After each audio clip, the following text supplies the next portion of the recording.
Quand on est maire, on est à la tête d'une équipe et c'est ce qu'il y a de plus beau. Peut-être que j'ai été un peu bizuté en tant que jeune élu à la tête de Laval, évidemment. Je crois que vous avez devant vous le premier écologiste de Laval. Aujourd'hui, maintenant, l'heure est au travail, au faire ensemble et résolument tourné vers l'avenir. Arrêtons de parler des élections. La démocratie, ce n'est pas que le vote tous les 6 ans. Je me projette au-delà du mandat. Quand on est maire, quand on veut transformer la ville, c'est pas en quelques années, avec 3 années de crise sanitaire, qu'on peut dire raisonnablement qu'on a tout réalisé. Donc évidemment, je crois qu'il y a une énergie nouvelle qui est apportée à Laval et je compte bien en tout cas m'y engager pleinement d'une manière ou d'une autre au-delà du mandat.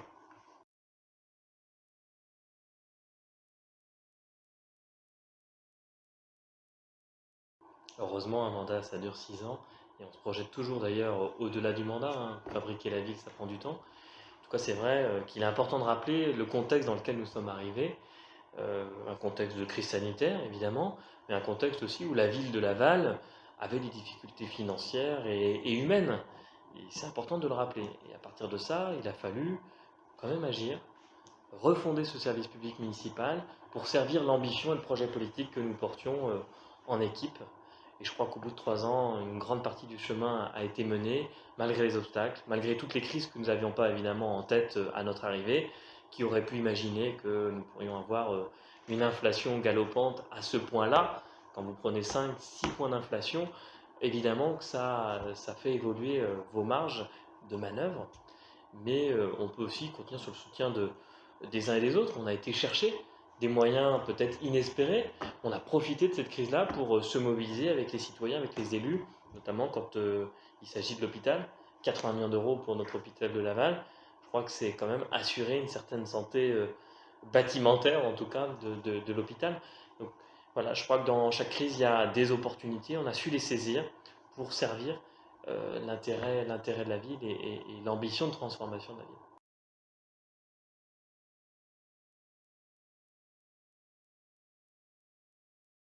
Évidemment, ça me touche quand on est un des déserts médicaux les plus importants, médicaux et paramédicaux, hein. Je tiens à dire qu'on a du mal à recruter dans de nombreux secteurs. Évidemment, ça me touche, mais je tiens à rappeler aussi, verre à moitié vide, verre à moitié plein, que justement ce ne sont pas des fermetures nettes, et j'y suis très très très vigilant pour s'assurer qu'il y a une prise en charge aux urgences de Laval, mais il faut appeler le 15, il y a une régulation préalable aux urgences. C'est important de le rappeler. Par contre, c'est un combat du quotidien qui ne relève pas simplement de ma compétence, mais je me suis mobilisé pour aller voir le CHU de Rennes, le CHU d'Angers, euh, et espérer justement un renouvellement de cette équipe d'urgentistes qui se bat, et moi je tiens à les saluer, les remercier, et je leur souhaite plein courage pour l'été qui s'annonce une fois encore très dur.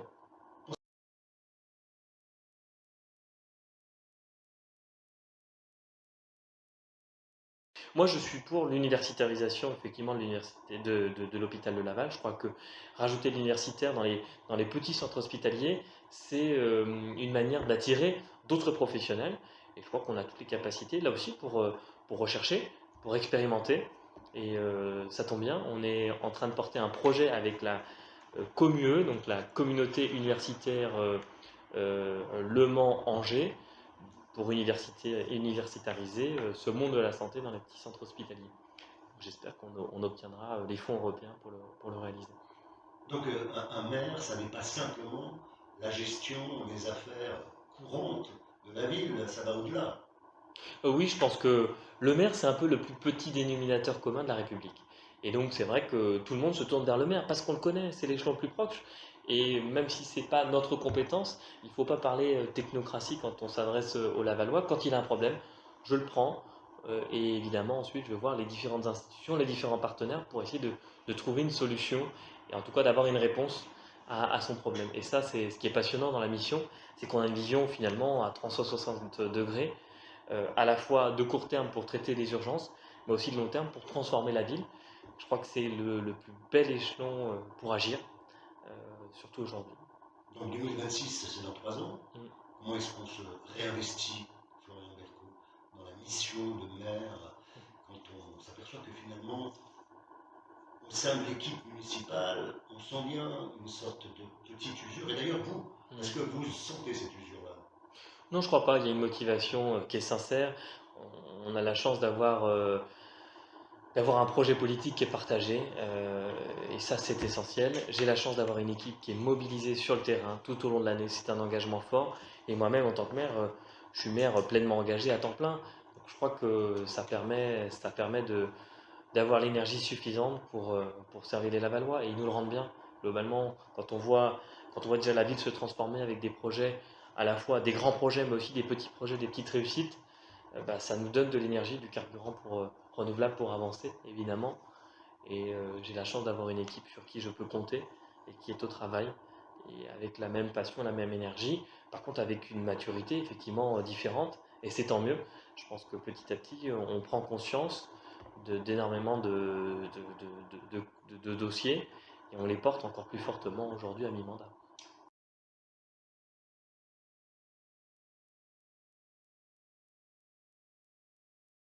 L'ADN de notre équipe, c'est une majorité de citoyens lavallois qui s'engagent.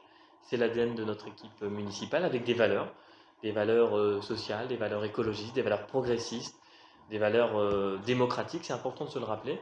Et c'est ce socle de valeurs qui nous réunit pour servir un projet ambitieux, et je crois qu'on va loin déjà. On pousse des curseurs, et on va explorer de nouvelles zones, de nouvelles frontières pour faire avancer notre ville. Et cet ADN-là, bah, on la conserve de citoyens et citoyennes engagés, avec quelques-uns qui ont une étiquette politique supplémentaire, et ils ont toute leur place, et ils ont tout le loisir, effectivement, de débattre dans notre équipe et de s'exprimer comme ils le souhaitent. Même si, évidemment, moi, je suis un maire de dialogue, de consensus, et que ça ne me fait pas forcément plaisir de voir les interventions des uns et des autres, évidemment. Après, libre à chacun de pouvoir s'exprimer. Ça voudrait dire que si on se projette en 2026, les écologistes pourraient aller seuls, selon vous, ou pas, ou être avec vous. Pensez-vous qu'il y a toujours ce même engouement comme au premier jour? Je pense qu'il y a le même engouement. Je crois que vous avez devant vous le premier écologiste de Laval. Je crois qu'il n'y a plus à démontrer le bilan environnemental quand il s'agit de la sobriété foncière, quand il s'agit des mobilités des transports, quand vous transformez la place centrale, quand vous faites des pistes cyclables, des aménagements pour les vélos, quand vous rénovez les bâtiments d'un point de vue énergétique, quand vous passez au 100% LED tout l'éclairage public, quand vous mettez les premiers panneaux photovoltaïques sur les écoles de Laval, quand vous passez à plus de 50% de produits locaux et bio dans le bol alimentaire, je crois que les engagements, en tout cas les faits, sont plus importants que les grands principes. On est dans cette transformation et on va plus loin que beaucoup de communes en Mayenne. Et je suis assez content d'embarquer petit à petit autour de ces valeurs d'une transformation environnementale qui a du sens. Pourquoi? Parce qu'on subit aujourd'hui, on subit la sécheresse.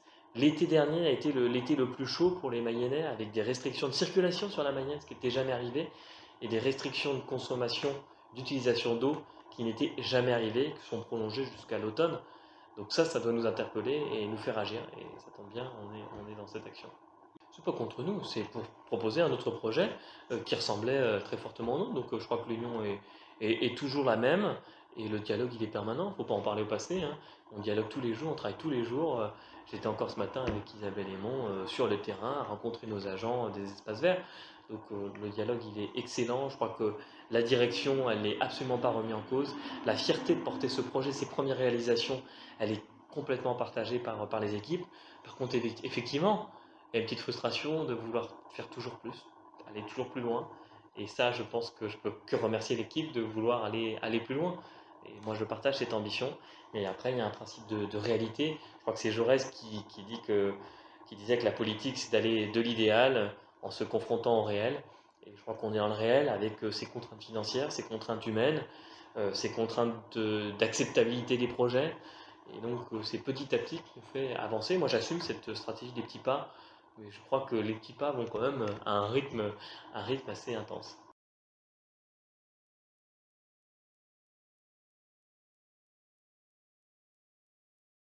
Moi, je suis d'abord un maire convaincu, un maire qui a des convictions et qui veut convaincre les non convaincus que la transformation de nos modes de vie, de notre société, doit avoir lieu.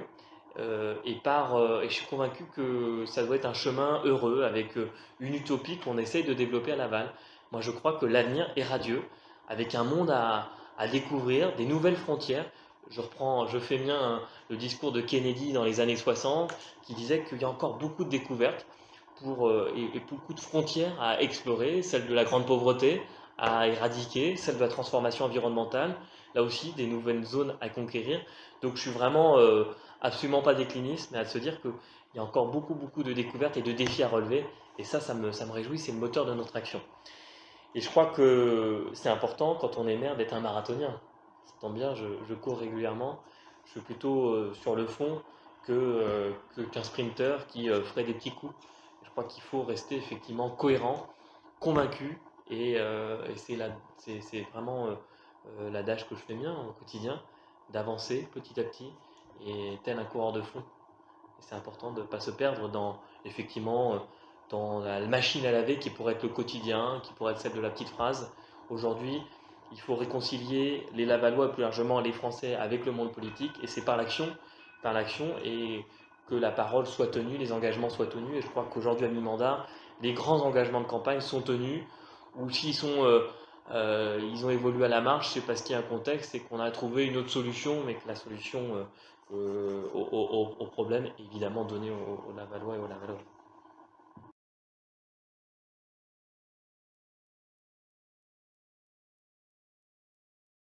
Le fait d'avoir créé une association de soutien à votre personne en tant que maire, est-ce qu'il faut y voir un aveu de faiblesse à mi-mandat?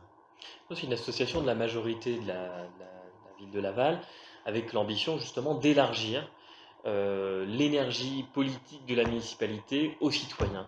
Je crois que c'est bien de parler du vivre ensemble, mais c'est mieux de fabriquer le vivre ensemble et de faire ensemble. Je crois que c'est une méthode qu'on expérimente, qu'on vit au quotidien tous les jours depuis que nous sommes à la tête de cette municipalité.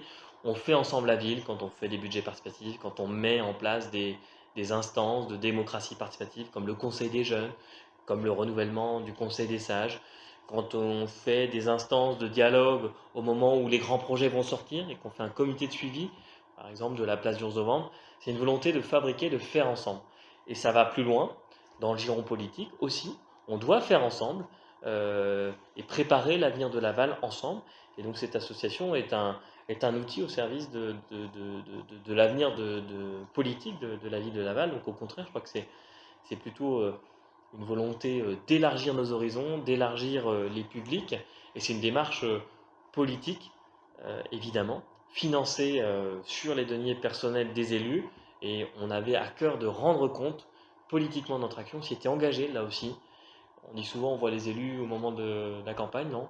Là, je fais du porte-à-porte actuellement avec un document de bilan de mi-mandat qui est financé par cette association. Moi, je suis assez fier de montrer que la politique peut se faire autrement. Un outil pour renouveler les équipes dans un second mandat, Florian Berthaud? En tout cas, une association pour élargir les soutiens. On a toujours besoin d'idées. On a toujours besoin de se confronter à d'autres personnes.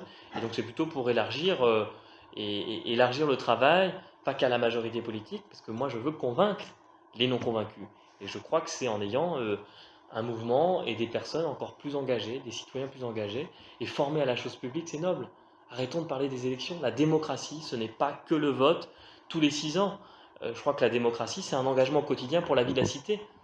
C'est tellement important de s'engager dans les associations, de s'engager professionnellement, parce que le monde de l'entreprise aussi change le monde, j'en suis convaincu, de s'engager pour sa famille, parce que la réussite éducative de ses enfants, c'est fabriquer la vie de la cité demain. Donc je crois qu'on a besoin d'élargir cette base de citoyens et citoyennes qui pensent l'avenir de Laval. Depuis le début, en fait, dès le lendemain de l'élection, il y avait une volonté de monter cette association, et on a été pris dans les crises, dans la réalisation du mandat. Et je crois que la mi-mandat est vraiment le bon moment pour justement relancer une nouvelle dynamique citoyenne, qui est l'ADN, je le redis, de notre équipe municipale. Donc c'est le prolongement de cet ADN, c'est une action supplémentaire, un moyen supplémentaire pour faire vivre l'action politique de notre majorité municipale.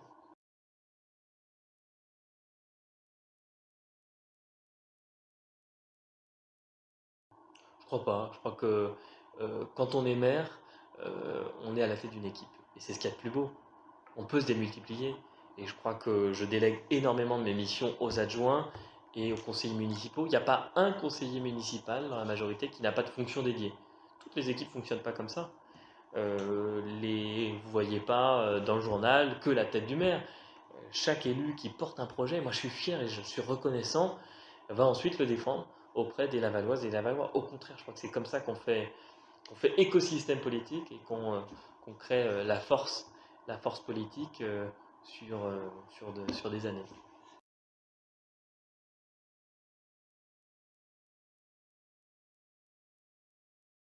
Je ne crois pas au sondage, je ne crois pas en tout cas au besoin de gérer une ville à travers de ce que voudraient les uns les autres. Je crois que quand on est une équipe justement sur le terrain, engagée du lundi au dimanche, quand on va sur les événements, quand on tient des permanences, ici dans ce bureau, dans les quartiers, quand on a justement une association citoyenne qui vous fait remonter de l'information en direct, je crois que vous n'avez pas besoin d'institut de sondage pour vous dire ce qu'il y a à faire.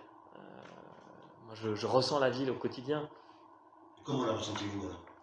Je ressens qu'il y a effectivement des difficultés à surmonter, des difficultés de très court terme, de fin du mois, de pouvoir d'achat, des difficultés de grande pauvreté à Laval. Et c'est pour ça qu'on s'est résolument engagé à trouver des solutions un petit peu nouvelles. Je pourrais parler de territoire zéro chômeur longue durée, qui est une très belle innovation sociale qu'on espère voir jour à Laval. Là, c'est 80 personnes, 80 Lavalloises du quartier du Grand Saint-Nicolas, qui sont très très éloignées de l'emploi, qui vont être embauchés par une entreprise dont la vocation c'est créer de l'emploi. Je crois que c'est une très belle mission pour lutter contre la précarité et la grande pauvreté.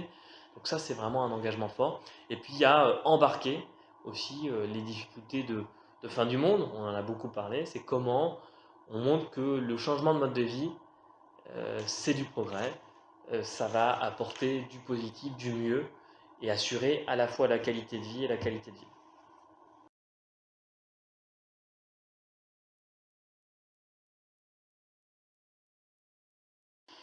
On fait les deux.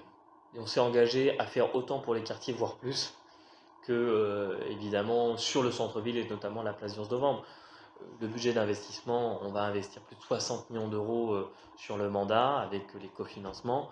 Et vous avez finalement 18 millions d'euros sur la place du 11 novembre. Vous voyez, donc on fait énormément pour rénover les quartiers, avec des quartiers en grande transformation. Je parle de la gare, en essayant de ne pas réitérer peut-être les erreurs et coller davantage aux aspirations d'aujourd'hui, sans jugement sur le passé c'était le passé, mais en gardant une désimperméabilisation des sols, en laissant la place de la nature. Le quartier gare va se transformer. Le quartier férié va pouvoir accueillir une nouvelle population et de nouveaux services. Le Grand Saint-Nicolas, on en a parlé, un plan de rénovation urbaine important, 120 millions d'euros investis avec les bailleurs sociaux pour rénover plus de 1700 logements. C'est pas rien, ça va vraiment changer le quotidien et la physionomie du quartier. Et puis évidemment le centre-ville, c'est important quand on veut justement préserver un centre-ville qui est le cœur battant, les événements justement qui fabriquent le vivre ensemble, c'est dans le centre-ville que ça se fait. Ça n'empêche pas de faire suffisamment dans les quartiers. Et je tiens à dire aussi qu'on a envie de retrouver ce vivre ensemble à l'échelle du quartier, ça vous l'avez bien identifié. On va refaire toutes les places de quartier. On refait la place de la commune, on va refaire la place Marcel Cerdan à Ila, avec cette volonté aussi de recréer des équipements sportifs, culturels, où on peut se retrouver. Je crois que le maître mot de ce qu'on souhaite faire dans notre équipe, c'est de retrouver la convivialité à Laval. On l'a démontré à travers tous les événements sportifs, culturels, solidaires, associatifs. Ça bouge à Laval, c'est une ville dynamique.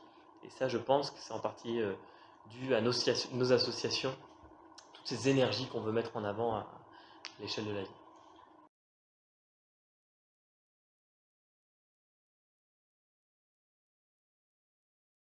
C'est vrai, on est passé d'une situation catastrophique rouge et qu'on traîne année après année. Voilà, c'est pas la responsabilité d'un tel ou un tel, ce serait trop facile, mais on passe du rouge au orange et on espère aller du orange au vert à horizon du fin de mandat. Donc oui, la situation financière reste fragile, mais en tout cas nous permettant quand même d'agir. On n'investit pas suffisamment dans la ville de Laval, et ça c'est évidemment notre combat de tous les jours. Donc on passe du rouge à l'orange, on est passé, sans donner trop de chiffres, à un endettement de 124% sur fonctionnement, à moins de 100%. Vous voyez que petit à petit, on résorbe cette dette. Après, il va falloir être cohérent, il va falloir se réendetter pour financer cette transition environnementale. Il y a un mur de financement à opérer, et c'est le directeur général de la Caisse des dépôts qui le dit très bien. Il faut s'endetter pour la transition énergétique. C'est ce qu'on fait quand on s'endette de 2 millions d'euros pour faire le passage en LED de tout l'éclairage public et mieux isoler nos bâtiments publics. Ça, c'est de la dette verte, la dette vertueuse, et on l'assume avec Antoine Caplan. C'est ce qui va permettre à la ville de Laval demain de mieux se porter. Quelles sont vos relations avec les autres villes dans le Grand Ouest, Rennes, Le Mans? On avait vu au début, il y avait ce communiqué de presse qui vous soutenait et qui disait bravo, ça change, Florian Berco, on le soutient, etc. Et puis depuis, pas grand-chose. Pas du Qu'est-ce qui s'est passé? tout, pas du tout. Le contact il est régulier avec mes homologues maires, déjà à l'échelle de la région. Vous n'êtes pas sans voir qu'on a signé un communiqué de presse récemment, collectivement. On signe des tribunes ensemble, on agit ensemble, on se voit régulièrement, on déjeune annuellement ensemble, et avec la volonté justement de dire que les élus locaux, et notamment les maires des grandes villes de l'Ouest, peuvent être un contre-pouvoir, peuvent avoir des alternatives à proposer, notamment au pouvoir national en place. Donc ça, c'est important. Et puis, je suis très investi dans les associations locales, comme l'AMF 53, je suis au conseil d'administration, mais aussi national. Je suis membre du conseil d'administration de Ville-de-France et l'association des villes moyennes, des villes de 20 à 100 000 habitants. Et on échange très régulièrement. On a un groupe WhatsApp. Je crois qu'il n'y a pas un jour où il n'y a pas un échange en, en se posant des questions.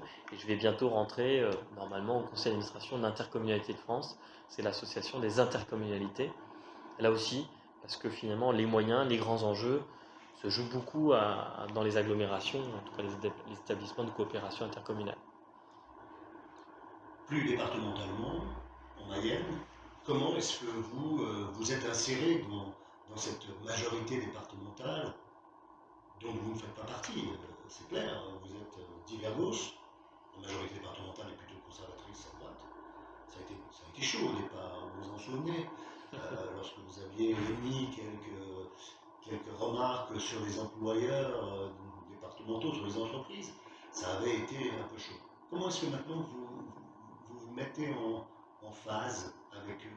Comment ça se passe? Parce que c'est quand même difficile pour vous d'être à la fois à la tête d'une équipe où il y a du PC, où il y a de la gauche affirmée, etc., de la gauche plus forte, et puis en même temps être en relation avec la majorité départementale. La méthode est toujours la même, c'est faire ensemble. Faire ensemble en Certes, rassemblant pour avancer. C'est oui, important, certes, rassembler certes. pour avancer et faire ensemble. C'est ce que je fais au quotidien et je vois qu'aujourd'hui ça porte ses fruits. Évidemment que les entreprises, on les accompagne aussi dans leur transformation environnementale. Elles ont compris que les valeurs que je porte ont un sens. Demain, pour que nos entreprises restent compétitives, il ne faut pas regarder que les coûts et que les coûts salariaux. Il faut regarder la compétitivité environnementale. Et je crois que la crise ukrainienne a démontré que l'énergie était un des leviers importants pour rester compétitif dans ce monde. Donc je crois que l'histoire nous donne raison.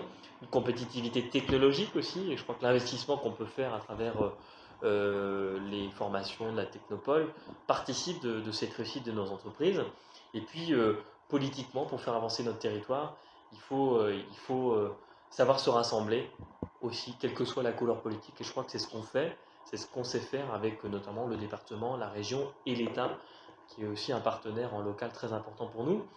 Et moi, je suis heureux de voir d'ailleurs que les lignes bougent aussi, que notre action permet de faire avancer le conseil départemental. Quand le conseil départemental met en place une cantine avec une tarification sociale, je me dis que on a été source d'inspiration pour le conseil départemental. Quand je vois qu'ils mettent en place une enveloppe réservée sur les projets environnementaux, je me dis que notre action, là aussi, a sans doute aidé à faire avancer l'action départementale. Donc je crois qu'on est vraiment à, à co-construire ce territoire dans le rassemblement, et c'est une nécessité impérieuse pour faire avancer la vie de l'âme.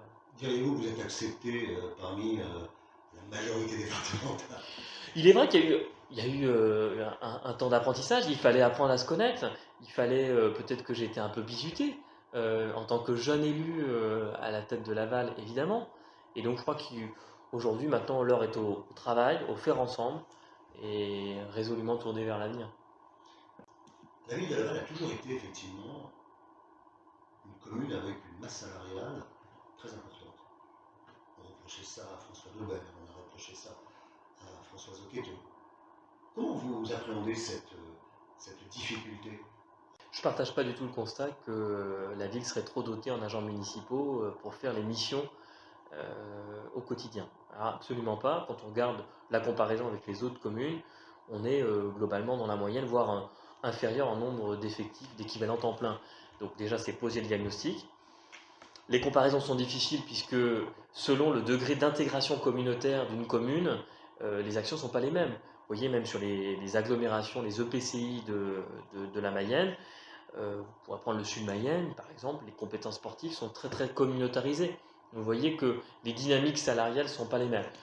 Donc je ne crois pas, je crois que la masse salariale et le nombre d'agents est plutôt adéquat, voire même inférieur à la moyenne nationale. Donc il faut, euh, il faut pouvoir, au-delà de s'empêtrer dans les chiffres, aussi accompagner nos agents à, à être mieux dans leur poste, à embrasser ces transformations.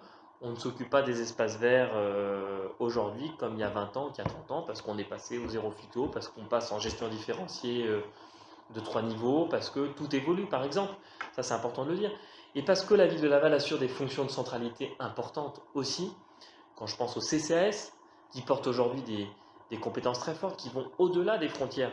Le CCAS de Laval intervient même dans le sud Mayenne parce qu'il est bien structuré, parce qu'il est bien géré, ça nous permet d'intervenir très, très largement avec un cofinancement de l'État et du conseil départemental. Donc je crois qu'il faut sortir de ce débat, trop, pas assez. Il faut surtout assurer les missions de service public qui sont tellement essentielles et demandées par nos concitoyens. Je pense que la mutualisation apporte effectivement de l'efficacité publique. Et qui peut dire je ne veux pas de l'efficacité dans l'action publique? Personne. Donc je crois qu'on fait à l'image de ce que nos prédécesseurs ont pu faire avancer petit à petit la ville.